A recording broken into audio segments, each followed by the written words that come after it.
Palavra da Verdade, com Hernandes Dias Lopes. E o texto que eu quero repartir com vocês está na primeira carta de Paulo aos Tessalonicenses, capítulo 4, versos 13 a 18. Abra sua Bíblia comigo nesta passagem. 1 Tessalonicenses 4, 13 a 18. Lido o texto, mantenha sua Bíblia aberta comigo nesta passagem, por gentileza.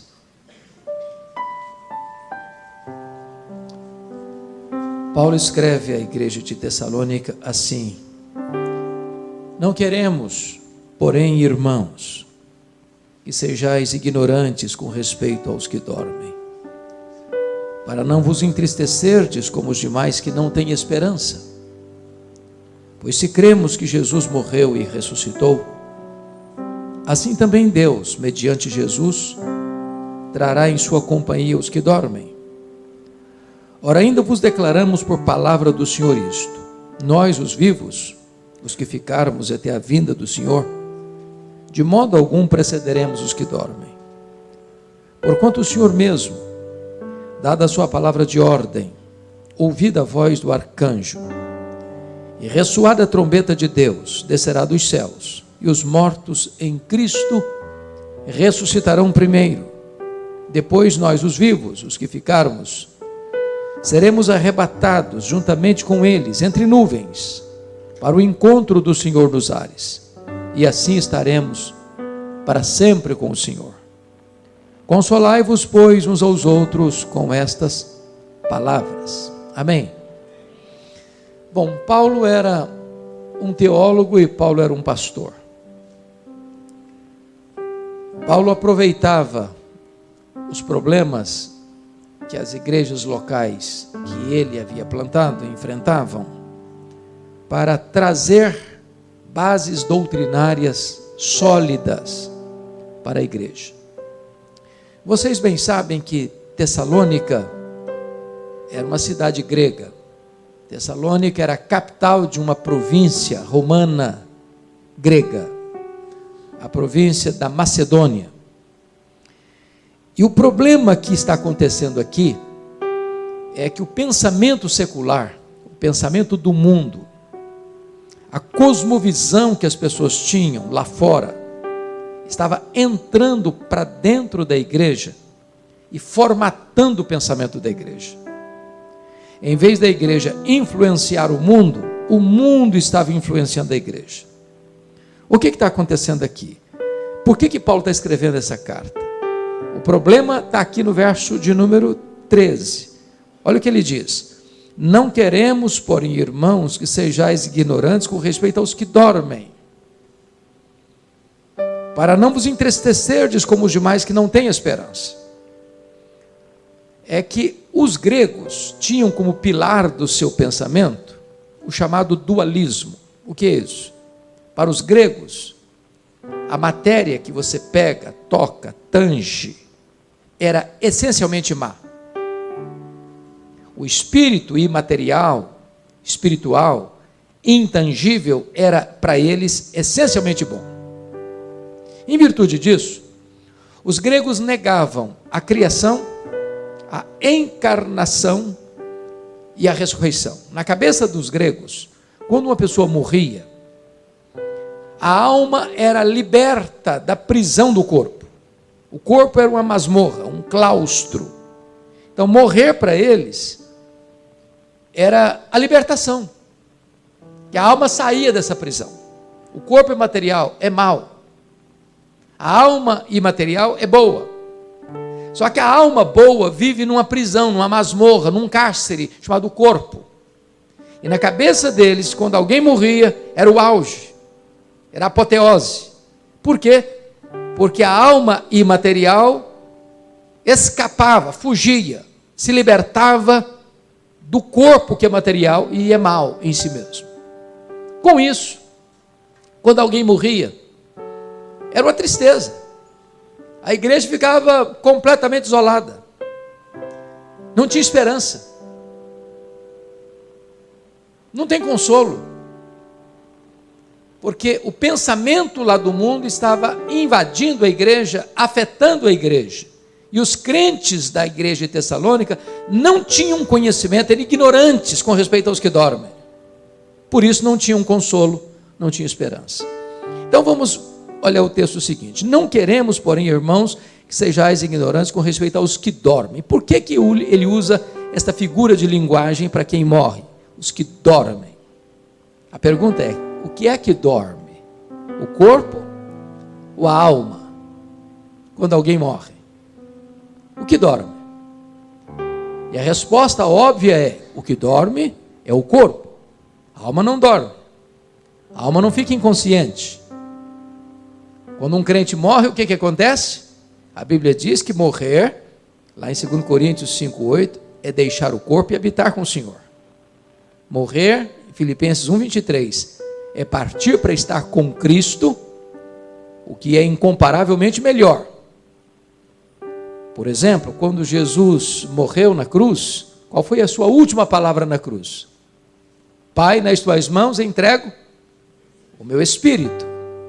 O corpo dele foi sepultado, mas ele entregou o espírito para o Pai. Por exemplo, quando Jesus disse para aquele ladrão à sua direita, que se arrependeu na 1/10 hora, hoje mesmo estarás comigo no paraíso. Então, aquele homem deve ter sido sepultado, logo depois que morreu na cruz, mas o espírito dele, ou a alma dele, foi para estar com Jesus. Então, o que dorme não é a alma. Você não é uma alma, você não é um corpo que tem uma alma, você é uma alma que tem um corpo. O seu corpo não sobrevive sem a sua alma. Foi feito pó, é pó, volta ao pó. Mas a sua alma sobrevive sem o seu corpo. Aqueles que morreram desde Abel já estão no céu, reinando com Cristo, desfrutando da glória eterna, não no sentido pleno e máximo ainda. Por quê? Porque o corpo que foi feito pó é pó, volta ao pó. Só quando Jesus voltar em majestade e glória é que os mortos vão ressuscitar. Então diz a Bíblia que todos ouvirão a sua voz e sairão dos túmulos, uns para a ressurreição da vida, outros para a ressurreição do juízo. Agora, por que Paulo usa essa figura de linguagem, dormir? Não quero que vocês sejam ignorantes com respeito aos que dormem. Para nos trazer duas coisas à memória. Primeiro, quem dorme, descansa. Não é isso? Você dorme para quê? Para descansar. Então, o que é morrer para um crente? Apocalipse 14, 13 diz assim: bem-aventurados aqueles que desde agora morrem no Senhor, para que descansem das suas fadigas. Então, morrer para um crente é descansar. Em segundo lugar, quem dorme vai acordar. Se não acorda, não dormiu, morreu. Não é verdade? Então, o que Paulo quer dizer com essa figura? Que a morte é temporária, a morte tem prazo de validade. A morte não é definitiva e nem permanente. Por quê? Porque quando um crente morre, é como se ele estivesse dormindo. A convicção plena é que ele vai acordar na gloriosa volta do Senhor Jesus, quando os mortos ouvirão a sua voz e sairão dos túmulos. Bom, o problema é que agora os crentes, influenciados por um pensamento secular, por um pensamento grego, pelo helenismo grego, estavam sem qualquer esperança, sem qualquer consolo na hora da morte. Esse problema não é só da igreja de Tessalônica, não. Tem uma outra igreja grega no Novo Testamento. Que igreja é essa? A igreja de Corinto. Se Tessalônica era capital de uma província romana da Grécia, a Macedônia, Corinto, era capital de uma outra província romana grega, que era a província da Acaia. Então, não precisa abrir lá, eu vou ler aqui para você o que estava acontecendo lá em Corinto. A mesma coisa, o mesmo problema. Capítulo 15, versículo de número 12. Preste atenção no que eu vou ler. Paulo diz assim: ora, se é corrente pregar-se que Cristo ressuscitou dentre os mortos, como, pois, afirmam alguns dentre vós que não há ressurreição de mortos? O que está acontecendo aqui? Alguns membros da igreja de Corinto, nem todos, alguns membros da igreja de Corinto, influenciados por esse pensamento grego, até admitiam que Cristo tinha ressuscitado, mas não acreditavam que os mortos pudessem ressuscitar. Esse é o perigo, irmãos, da igreja, em vez de se influenciar o mundo, ser influenciada pelo mundo. Então o que Paulo escreve para essa igreja de Corinto? Diz o seguinte: olha, gente, não dá para você aceitar parte do pacote e rejeitar a outra parte do pacote. Porque se os mortos não ressuscitam, Cristo não ressuscitou. Se Cristo não ressuscitou, então também os mortos não ressuscitam. Agora, se Cristo não ressuscitou, é vã a nossa fé, é vã a nossa pregação. Os que morreram em Cristo pereceram. Então não tem redenção, então não tem consolo. Então nós somos os mais infelizes de todos os homens, se a nossa esperança se limita apenas a esta vida. Mas de fato Cristo ressuscitou com primícia de todos os que dormem. Bom, meus irmãos, o problema permanece ainda hoje, porque tem muitas pessoas que não têm esperança na hora da morte. Por exemplo, se você perguntar assim para um materialista, um ateu, o que acontece quando uma pessoa morre? Qual a resposta dela? Morreu, acabou, não tem mais nada. Homem é só matéria, então não tem esperança nenhuma. Se você perguntar, por exemplo, uma pessoa que subscreve a teologia romana, o que acontece quando uma pessoa morre? Ela vai responder: bom, ela não é tão boa para ir direto para o céu, ela não é tão má para ir direto para o inferno, então ela morreu, vai para um purgatório. Vai sofrer, não sabe se 1 ano, se 10 anos, se 1 século, se 1 milênio, lá num fogo, até essa alma ser purgada, purificada para entrar no paraíso. Não tem esperança nisso. Não tem esperança nisso. Se você perguntar para outra pessoa espiritualista, o que acontece quando uma pessoa morre? Ela vai dizer o seguinte: olha, morreu, o espírito desencarna, reencarna, desencarna, reencarna, desencarna, reencarna, desencarna, reencarna, num processo ad infinito. Também não tem esperança nisso. Se você perguntar para uma outra vertente assim, o que acontece quando uma pessoa morre? Ela vai dizer: bom, morreu, a alma fica dormindo, junto com o corpo, inconsciente. Também não tem esperança nisso, não tem consolo nisso. A pergunta é: o que a Bíblia diz? O que a Bíblia diz é que quando um crente morre, nós estamos falando aqui do povo de Deus, quando um crente morre, está lá em Hebreus, o espírito é imediatamente aperfeiçoado e entra na glória. O que a Bíblia diz que morrer é deixar o corpo e habitar com o Senhor. O que a Bíblia diz é que morrer é partir para estar com Cristo, o que é incomparavelmente melhor. O que a Bíblia diz é que os que morrem no Senhor são felizes, bem-aventurados. Então preste atenção, eu não preciso especular.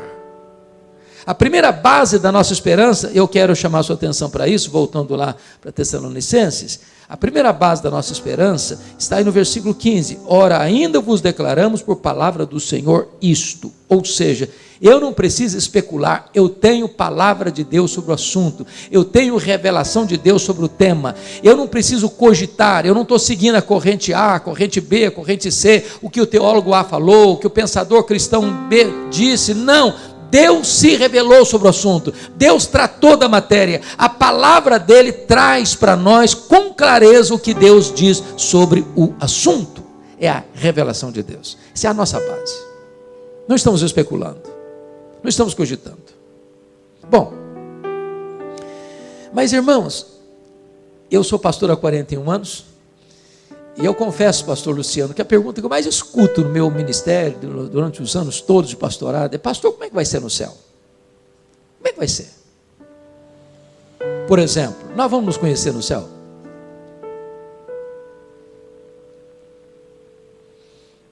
E a resposta óbvia é: claro que nós vamos nos conhecer no céu. É claro. Aqui nós conhecemos em parte, lá conheceremos como somos conhecidos. Aqui vemos como embaçado, como espelho do primeiro século. Lá veremos face a face. Você já imaginou você morar com alguém eternamente sem saber quem ela é? Não faz sentido isso. Alguém diz, não, pastor, mas se nós vamos nos conhecer no céu, deve ser muito triste, porque se eu chegar lá e a minha mãe não estiver lá? E se eu chegar lá, meu pai não estiver lá? E se eu chegar lá, meu marido ou minha esposa não estiver lá? E se eu chegar lá, meu filho e minha filha não estiver lá? Aí perdeu a graça. Bom, a Bíblia diz que no céu não vai ter nenhum naipe, sombra de tristeza. Deus vai enxugar dos nossos olhos toda lágrima. Então não vai ter lembrança de nada daquilo que possa trazer para nós tristeza. Segundo, lá no céu, nós não vamos viver na mesma forma que vivemos aqui. Por exemplo, lá no céu nem se casa, nem se dá em casamento. Às vezes eu vejo em alguns funerais algumas cenas quase engraçadas, que não dá para nada ser engraçado num funeral, mas quase engraçada. 50 anos de casado, aí um parte primeiro, aí quem ficou fica alisando a mãozinha gelada de quem partiu, e dizendo, daqui a pouquinho eu vou também, passando a imagem que vai continuar o casamento no céu. Não existe isso não, casamento é só para esta vida, aproveita, que é só agora. Alguém disse, ufa, até que enfim também, né? Que pena, podia demorar mais. Não, é só para aqui. É até que a morte os separe. Então não tem esse negócio de casado para sempre. Casar é só para aqui. Só para aqui. Segunda coisa, lá no céu, nós não vamos ser famílias como somos aqui. Ou seja, você não vai amar, embora vai saber, mas quem foi aqui, seu pai, sua mãe, seu marido, sua mulher, seu filho, sua filha, você vai amar Abraão, Isaac e Jacó. Mas você vai reconhecer quem foi Moisés, quem foi Elias, os discípulos reconheceram no Monte da Transfiguração. Você vai saber quem foi Abraão, Isaac e Jacó. Lá seremos uma única e só família, a família do Deus vivo. Mas alguém pergunta, mas como é que vai ser esse corpo lá no céu? Vou tratar disso daqui a pouquinho, mas deixa eu dar uma palhinha no começo. Por exemplo, imagine você um bebezinho, está na barriga da mamãe, nem chegou a nascer, morreu no ventre da mãe. Vai ser um feto glorificado no céu? Ou imagine uma criança que acabou de nascer e morreu. Vai ser um bebê recém-nascido glorificado no céu? Ou imagine você uma pessoa que passou dos 100 anos na nossa geração, o que não é um pouco raro hoje já, né? Já tem alguns, lá em Vitória nós temos uma pessoa muito amada, está com 107 anos, e ela, pasmem vocês, enfia linha na agulha sem usar óculos, e eu fico com a inveja santa dela. Então a pergunta é, e se uma pessoa morre com mais de 100 anos, vai ser um vovozinho, uma vovozinha de bengala no céu? Como é que vai ser o nosso corpo lá? O que a Bíblia diz é que nós teremos um corpo semelhante ao corpo da glória do Senhor Jesus.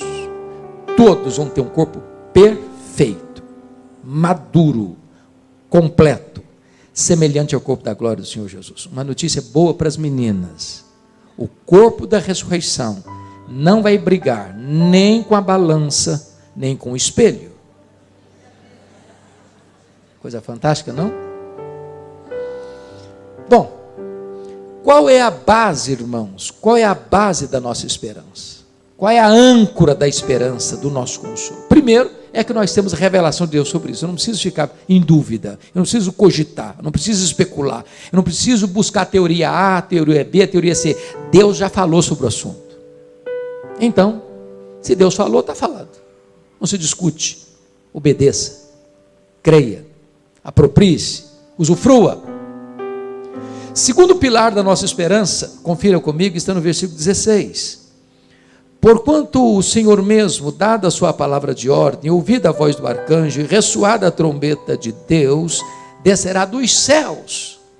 Então, se o primeiro pilar da esperança é a revelação de Deus, o segundo pilar é a parousia, é a segunda vinda de Cristo. Essa é uma verdade magna. Isso aqui é a acrópole da fé cristã. Isso aqui é o pináculo da nossa esperança. Isso aqui é a consumação de todas as coisas. Jesus voltará. E como ele voltará? A Bíblia responde em Atos 1:11 que ele voltará pessoalmente. Quando os discípulos estavam lá no Monte das Oliveiras e Jesus está ascendendo aos céus entre nuvens, e eles estão olhando para as alturas, descem 2 anjos e perguntam assim para eles: varões galileus, por que estáis olhando para as alturas? Esse mesmo Jesus que viste subir, assim descerá dos céus. Em outras palavras, ele não vai enviar um embaixador, ele não vai enviar Miguel, nem Gabriel, nem um arcanjo, nem um querubim, nem um serafim, nem um anjo. Ele pessoalmente voltará para buscar a sua igreja, para buscar a sua noiva. Segundo, ele virá visivelmente. Apocalipse 1, versículo 7 diz que todo olho verá, até aqueles que o traspassaram. O que significa isso? Aqueles que cuspiram em Jesus, aqueles que espancaram Jesus. Meus irmãos, antes de Jesus tocar aqui, eles vão ressuscitar. Uns para a ressurreição da vida, outros para a ressurreição do juízo. E eles terão que ver o Cristo glorioso, o Cristo vencedor, o Cristo onipotente descendo das alturas. Todo olho verá. Não haverá um deserto tão inóspito, não haverá uma montanha tão gelada, não haverá uma caverna tão escura, não haverá um canto da terra ou do cosmos tão distante que possa ocultar de todos este fato mais público e mais notório da história, a gloriosa volta do Senhor Jesus Cristo. Terceiro, a sua vinda será audível. Está escrito aqui: dado, ressoada a trombeta de Deus, ouvida a voz do arcanjo, descerá dos céus. Em outras palavras, vai ser o sonido, o alarido mais eloquente, mais poderoso da história. Ninguém ficará fora, nem da visão, nem da audição deste maior evento que vai acontecer na história da humanidade, que é a gloriosa volta do Senhor Jesus. Não importa o fuso horário, se aqui ou se 12 horas distante aqui no Japão ou na Coreia, não importa se no continente americano ou no continente europeu ou no continente africano ou no continente asiático ou na Oceania, não importa onde a pessoa estiver, todo olho verá e todo ouvido ouvirá quando Jesus voltar com grande majestade e glória. Mas, quarto lugar, como ele voltará? Ele voltará repentinamente. A Bíblia diz que vai ser como um relâmpago que risca os céus do Oriente ao Ocidente. O apóstolo Paulo, voltando a esse tema lá em 1 Coríntios 15, diz que vai ser no momento. E a palavra momento no grego é átomos, de onde vem a nossa palavra portuguesa átomo, é como um abrir e fechar de olhos. Eu pergunto a você, quantas vezes você pisca por dia seus olhos? Ninguém contou, nem você sabe, é automático, você nem percebe. Vai ser com essa rapidez que Jesus voltará. Sabe o que significa isso? Não dá para você se preparar de última hora. Sabe o que significa isso mais? Você não tem como, naquela hora, agora sim eu vou me preparar, ele está voltando, então eu me preparo, me arrependo. Não dá prazo. Ou você acerta a sua vida com Deus hoje, ou esse dia pode pegar você de surpresa. Ainda mais, como será a segunda vinda? A Bíblia diz que não só será repentina, ela será inesperada. 1 Tessalonicenses 5,2 diz que vai ser como ladrão.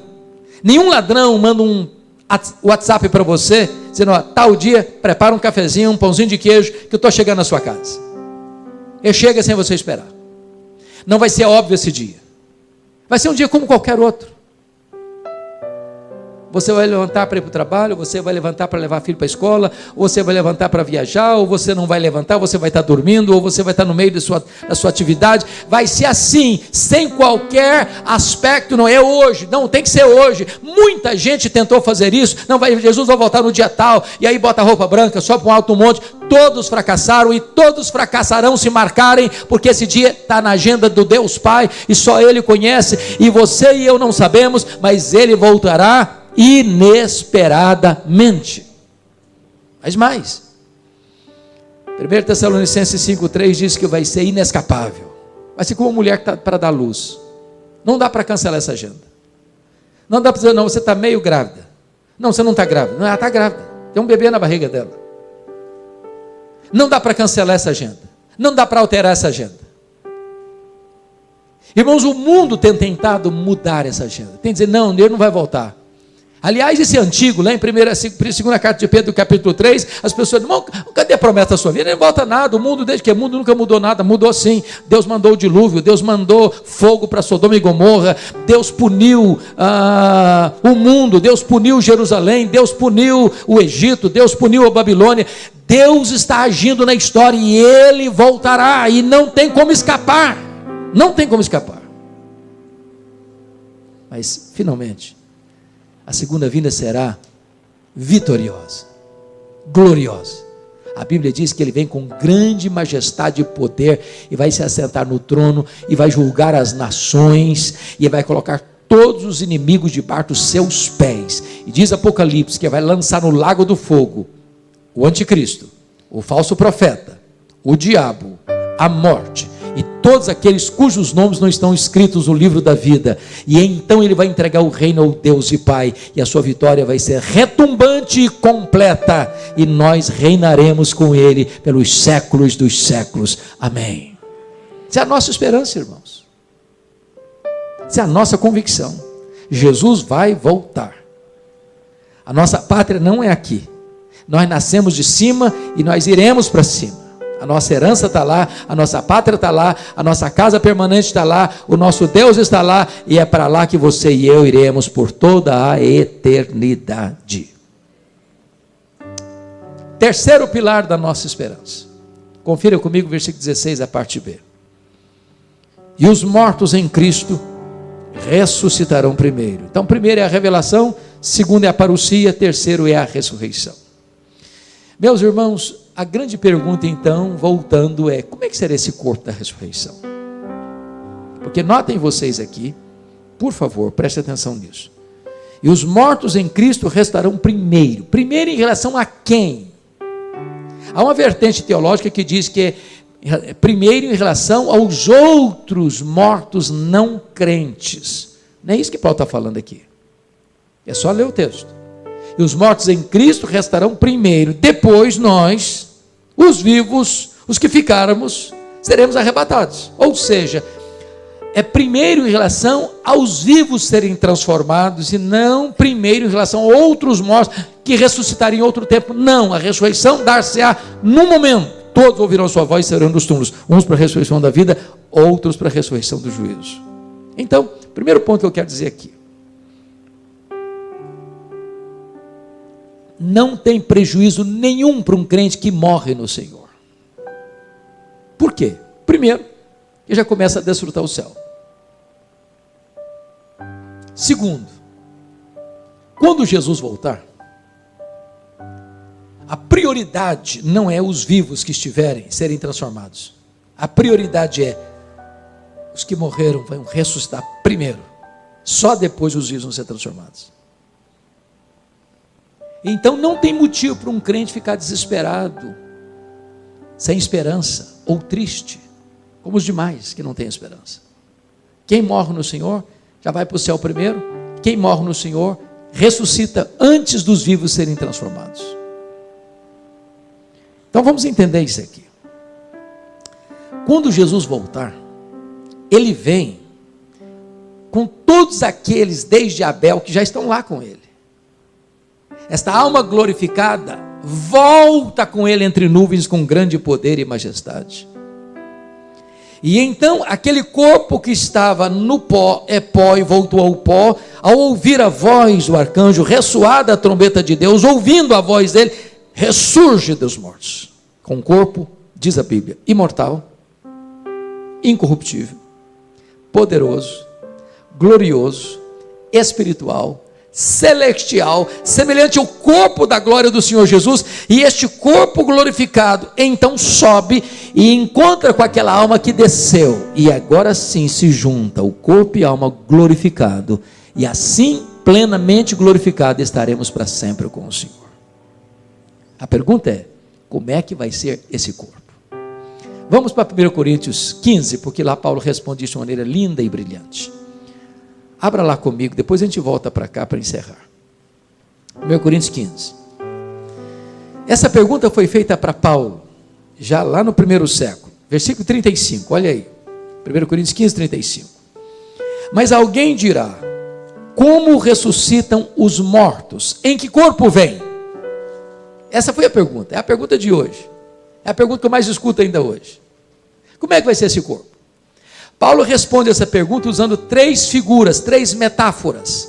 Primeira figura da ressurreição, no corpo da ressurreição, é a figura da semente, versículo 36. A segunda figura é a figura da carne, versículo 39. A terceira figura é a figura dos corpos celestes, versículo 40. Então, para Paulo, o corpo da ressurreição vai ser como uma semeadura. Então, me permita dizer isso, vai ter continuidade e vai ter descontinuidade. Por exemplo, se você plantar uma semente de manga, você não vai colher abacate, certo? Você vai colher manga. Significa, morreu o Zé da Silva, não é o Antônio Pereira que vai ressuscitar, é o Zé da Silva. Morreu o crente, vai ressuscitar para a ressurreição da vida. Morreu o descrente, vai ressuscitar para a ressurreição do juízo. A morte não é uma varinha de condão que muda ninguém. Então isso é continuidade. Qual é a descontinuidade? Então vamos lá na resposta. Olha comigo o versículo 42. Pois assim também é a ressurreição dos mortos. Semeia esse corpo na corrupção, ressuscita na incorrupção. O que significa isso? Irmãos queridos, o nosso corpo hoje, querendo ou não, gostando ou não, o tempo vai esculpindo algumas rugas no nosso rosto, indisfarçáveis. As mulheres mais sábias do que os homens disfarçam isso melhor, com um bom cosmético, né? Às vezes você acorda de manhã, é um caos, bota um bom cosmético e vira um cosmos, né? Daqui a pouquinho, uma cirurgia plástica ajuda muito, mas chega uma hora que ainda que Pitangui ressuscitasse dentre os mortos, não tem mais jeito. As pernas ficam bambas, os joelhos ficam trôpegos, as mãos ficam descaídas, os olhos ficam embaçados, e diz os entendidos que cada fio de cabelo branco que brota na sua cabeça é a morte chamando você para um duelo.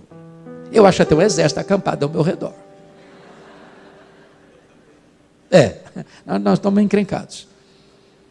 O certo é que esse corpo fica cansado, fica doente, fica velho, fica caquético.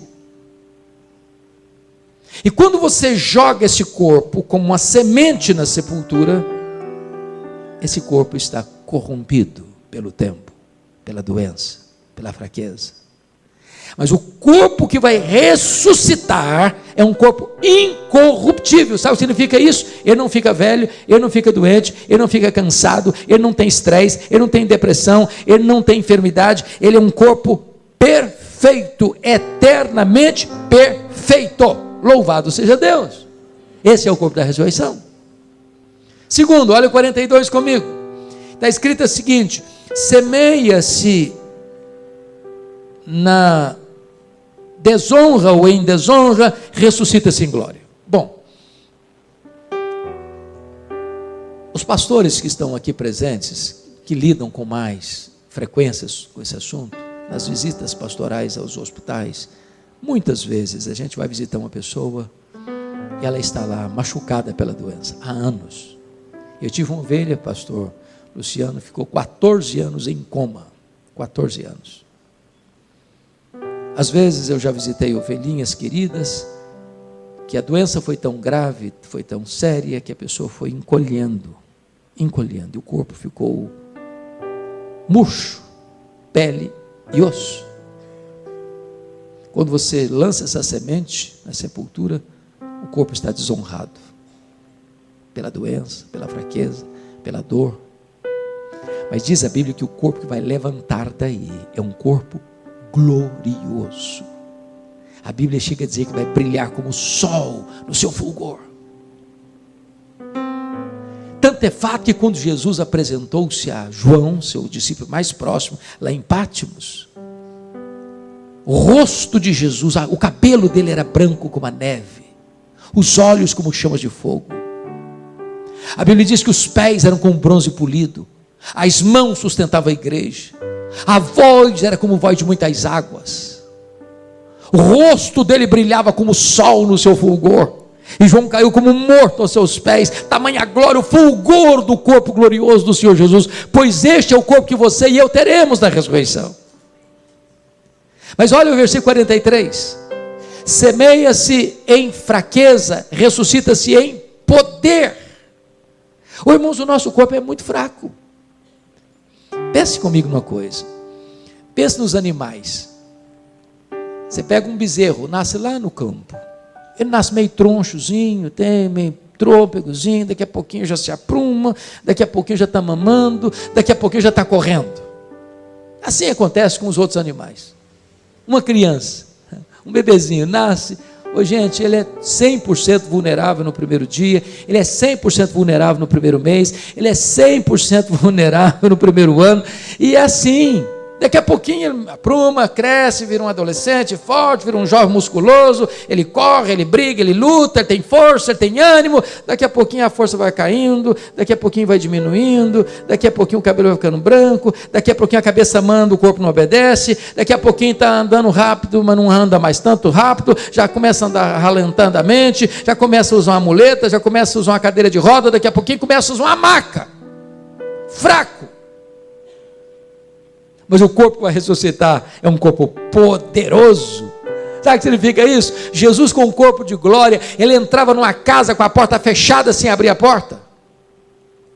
Jesus com o corpo de glória, ele saía aqui de Jerusalém e aparecia lá na Judéia, 153 quilômetros, sem precisar percorrer o trecho. Jesus com o seu corpo de glória, ele foi assunto aos céus entre nuvens. Me permita fazer essa colocação. Sabe qual o tamanho do universo? Ninguém sabe exatamente, mas os cientistas dizem que tem mais de 93 bilhões de anos-luz de diâmetro. Se você voasse a velocidade da luz, 300 mil quilômetros por segundo, nessa velocidade você gastaria mais de 93 bilhões de anos para ir de uma extremidade à outra do universo. Onde está o céu? Onde?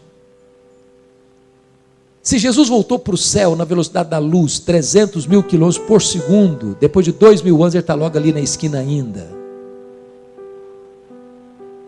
Me permita perguntar, quanto tempo um anjo demora para vir do céu à terra, para socorrer você? Quanto tempo?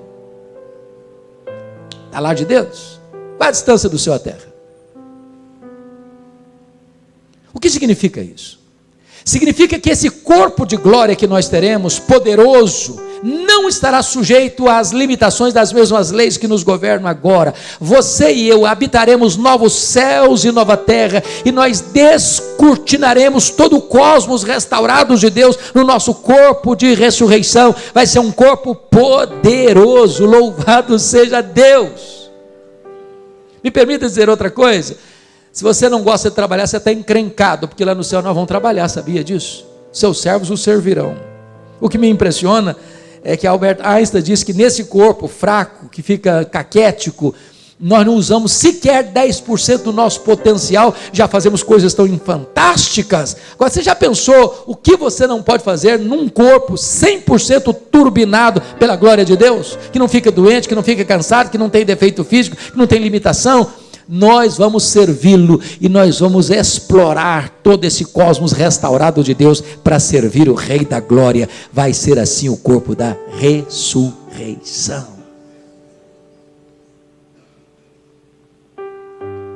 Pois bem, então vamos ver o quarto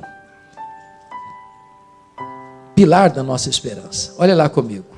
Depois disso, está escrito que nós seremos arrebatados. Depois nós, os vivos, os que ficarmos, seremos arrebatados juntamente com eles, entre nuvens, para o encontro do Senhor Jesus nos ares.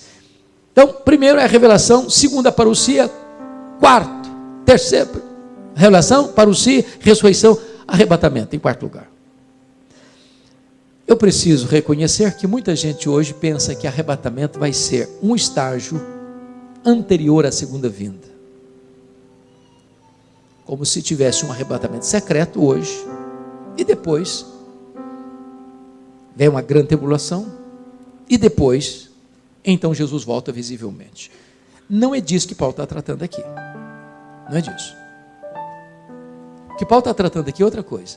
Ele não está falando de arrebatamento como uma fase inicial, uma fase preliminar da segunda vinda. Não. O que ele está dizendo aqui é que quando ele voltar, duas coisas vão acontecer. Primeiro, os mortos vão ressuscitar. Segundo, os vivos vão ser transformados. Então, imediatamente, todos nós seremos o quê? Arrancados daqui, arrebatados, para encontrar o Senhor Jesus nos ares. Você já imaginou que cena vai ser essa? Você que sempre sonhou voar, você vai voar. Sem asas. Não vão ser anjos. E nós vamos ser arrancados daqui. Nós vamos ser tirados daqui. Nós vamos ser arrebatados para encontrar o Senhor Jesus nos ares. Algumas pessoas imaginam o arrebatamento da seguinte maneira: é a fase preliminar para eles. Nós estamos aqui nesse auditório. Eu não sei quantas pessoas nós temos aqui, mas algumas centenas. Aí Jesus volta secretamente. Desaparece aqui 80% do auditório. Aí os 20 que ficam, cadê o fulano? Cadê o fulano? Cadê o Beltrano? Para onde foi? Será que foi embora? Some, desaparece. Ou, na linguagem do cântico lá, o mercado está vazio. Pensa num avião. Você está num supersônico, num avião a jato com 400 e tantos passageiros. O piloto é crente. De repente o piloto some, o avião quer desgovernado no ar. Não é propriamente isso que a Bíblia está dizendo. Não. O arrebatamento não é distinto da segunda vinda. É a segunda vinda. O arrebatamento apenas está afirmando que quando ele voltar na segunda vinda, duas coisas vão acontecer: os mortos ressuscitam, os vivos são transformados e arrebatados, e então todos nós agora, formando um só povo, uma só igreja glorificada, seremos arrancados daqui, seremos arrebatados para encontrar o Senhor Jesus nos ares. Essa é a nossa esperança, essa é a nossa base de esperança, essa é a nossa convicção, essa é a glória da promessa de Deus para a sua igreja. E Paulo termina, primeiro, a revelação, segundo, a parousia, terceiro, a ressurreição, quarto, arrebatamento, quinto, a reunião. E assim estaremos para sempre com o Senhor. Não tem despedida, não tem adeus, não tem separação. Por que eu acho bonito isso? A gente vive hoje no mundo da mobilidade, não é verdade? Me permita uma pergunta diagnóstica. Quem mora aqui em Maringá? Levanta a mão, fazendo favor. Obrigado. Quem tem filhos que não moram em Maringá, moram em outra cidade? Levanta a mão. Bastante gente. Quem tem filhos aqui, ou parentes próximos, que moram em outro país que não o Brasil? Levanta a mão. Muita gente. Vocês se encontram de vez em quando só. Vocês têm boas reuniões apenas de forma virtual, com FaceTime.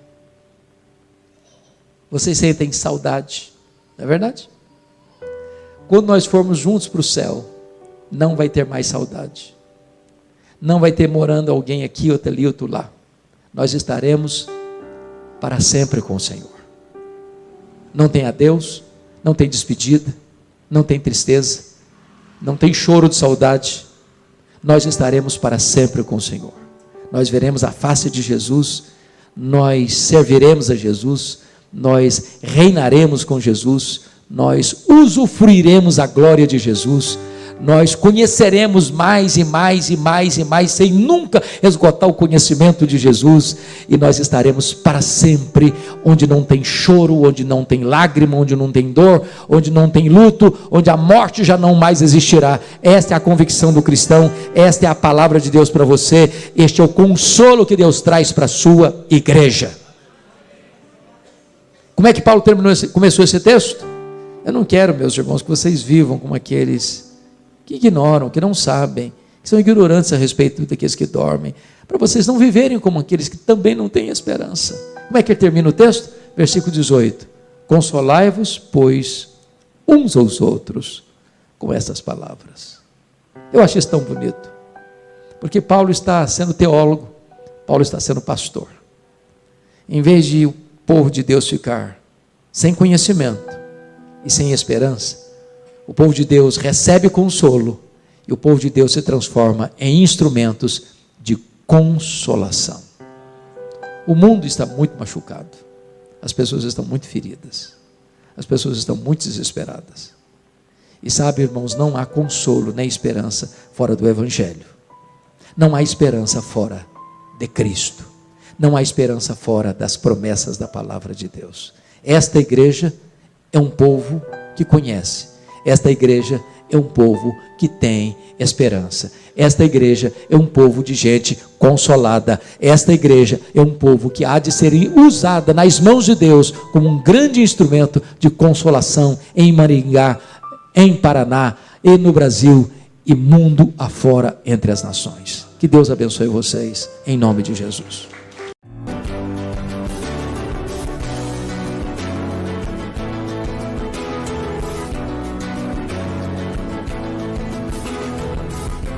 Palavra da Verdade, com Hernandes Dias Lopes.